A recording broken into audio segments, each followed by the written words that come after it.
Is Kenya implied in the Holy Bible? Welcome to World Largest Extremes, where we dive into the monumental intersections of history, geography, and faith. Today, we confront a powerful, frequently asked question that forces us to reconcile a modern nation with an ancient text. Is the modern nation of Kenya implied in the Holy Bible? The question stems from a desire for historical connection and a misunderstanding of just how far the biblical map actually stretched.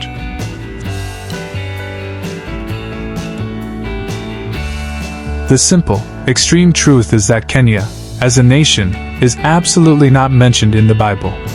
But that only opens the door to the deeper, more complex geographical truth. How far south did the writers of Scripture know? What were the extreme boundaries of their world? And does the silence on East Africa mean the region was completely unknown, or merely irrelevant to the story being told?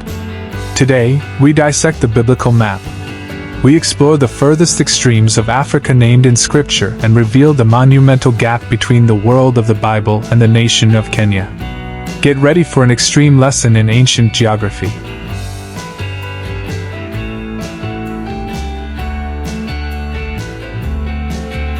There are interpretations that suggest the land now known as Kenya is implied in biblical prophecies, particularly in Isaiah 18 and Zephaniah 3.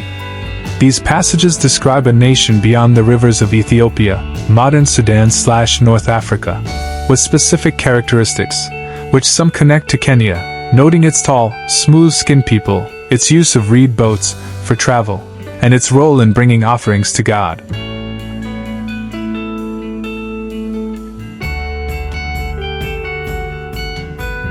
Isaiah 18 describes a land beyond the rivers of Ethiopia from which messengers will be sent in reed boats to a nation tall and smooth of skin, to a people feared far and wide.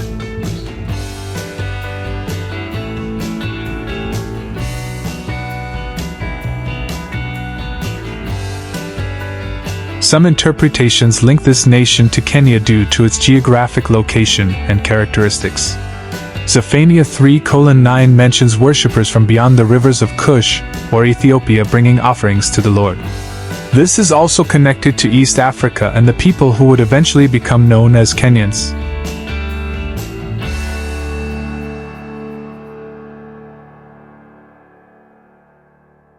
Part 1.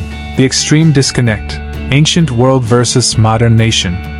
To properly answer this question, we must first address the extreme temporal and political disconnect. The Bible spans thousands of years, concluding its narrative nearly 2 millennia ago. The nation of Kenya, on the other hand, is a product of 20th century colonialism and post-colonial independence. Its borders are entirely modern geopolitical constructs. The writers of the Old and New Testaments did not conceptualize Africa in terms of nations like Kenya, Uganda, or Tanzania. They knew Africa by its ancient kingdoms and empires, primarily centered around the Nile River Valley.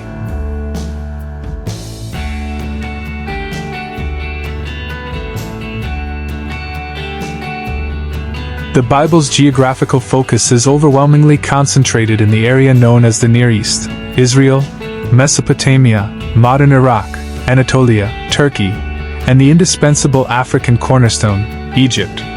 The further away a region was from the Mediterranean Sea, the less detail the biblical authors possessed.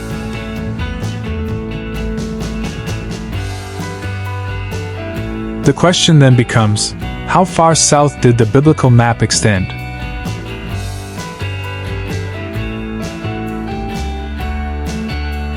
Part 2. The Extremes of Africa: Cush and Sheba. When we look for the extreme southern limits of the biblical world in Africa, we encounter two names repeatedly: Mizraim and Cush. Mizraim is the Hebrew name for Egypt, a central figure in Scripture. South of Egypt, running along the Nile, was the monumental kingdom of Cush, also known as Nubia. This ancient kingdom covered territory in modern Sudan and stretched down toward parts of Ethiopia and Eritrea. This is the furthest consistently referenced region of Africa in the Old Testament. We also find references to Sheba, specifically the Queen of Sheba who visited King Solomon. While the location of Sheba is heavily debated, it is universally placed in the southern Arabian Peninsula and/or the Horn of Africa, encompassing areas like modern-day Yemen and parts of Ethiopia and Eritrea. These powerful kingdoms, Cush and Sheba, represent the absolute extreme limit of the biblical author's known African geography. To reach modern Kenya from these territories, one must cross thousands of miles of arid land, well beyond the settled trade and political networks that formed the backdrop of the Bible.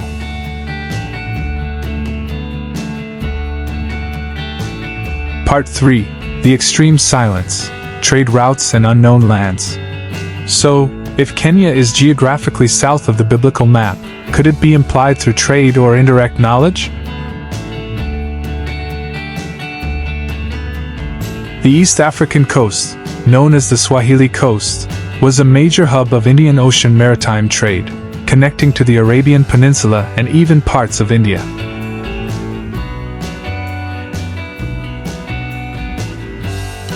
We know the ancient world was highly interconnected. There are historical references outside the Bible, such as the Greek text The Periplus of the Erythraean Sea, which details a major trading hub called Rapta, widely believed to be somewhere on the Tanzanian or Kenyan coast.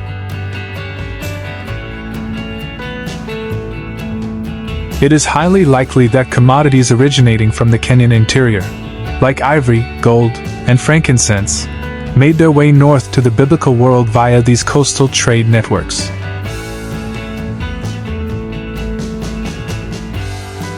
However, the monumental fact remains: the Bible is silent. The stories, the prophecies, and the geographic mentions stop. To the biblical chroniclers, the region we now call Kenya was terra incognita, unknown land.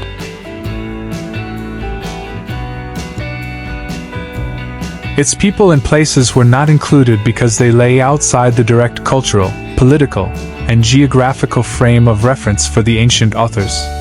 The silence is the extreme historical boundary of the text itself.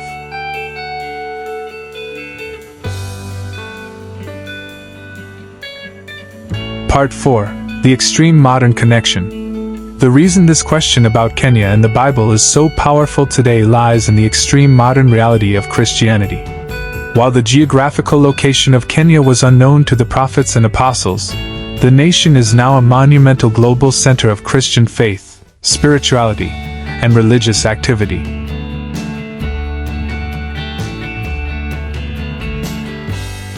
The faith that originated in the Near East has transcended its extreme geographical boundaries. Kenya's powerful and vibrant religious life today proves that the message of the Bible is not dependent on being named in the map from 2,000 years ago.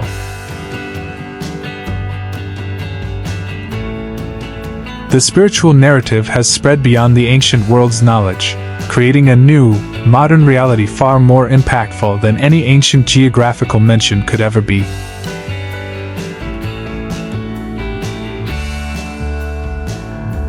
The true connection is not in the text's past, but in the nation's present.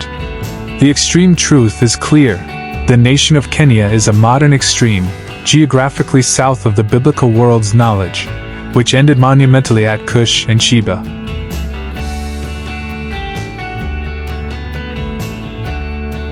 But the spirit of the faith that originated there thrives today in East Africa, proving that spiritual boundaries are far wider than any ancient map.